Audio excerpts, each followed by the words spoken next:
এটা স্বপ্ন অভিলাষী বাজেট, অনেকে অনেক ভাষায় এটাকে সমালোচনা করতে চেয়েছেন।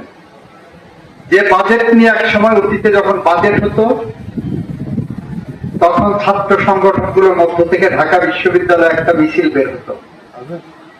সেই মিছিলের স্লোগান থাকতো, এ বাজেট গরিবের, এ বাজেট মানি না।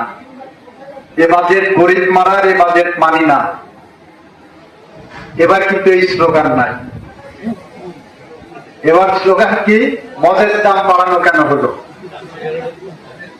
এবার স্লোগান কি? সিগারেটের দাম কেন বাড়ানো হলো? এইটাই বিএনপি। বিএনপি শিক্ষা খাতে সর্বোচ্চ বরাদ্দ দিয়েছে, টেকনিক্যাল এডুকেশনের উপরে বেশি গুরুত্ব দিচ্ছে। আপনার সন্তানটা একটা নন টেকনিক্যাল সাবজেক্টে পাশ করার পরে যখন বিসিএস পরীক্ষা দিতে যাবে,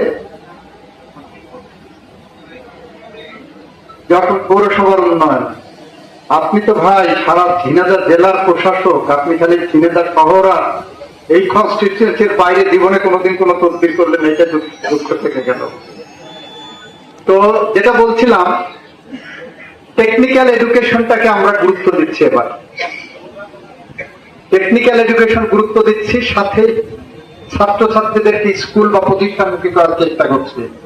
তার অংশ হিসেবে আমরা সাংস্কৃতিক বিকাশের দিকে আগাচ্ছি, তার অংশ হিসেবে খেলাধুলার দিকে আগাচ্ছি।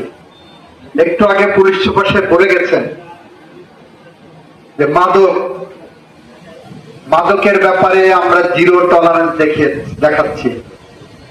আপনার আশেপাশে যদি কোনো মাদক কারবারি, মাদক বিক্রেতা, মাদক সেবী, মাদক বহনকারী আপনার চোখে পড়ে,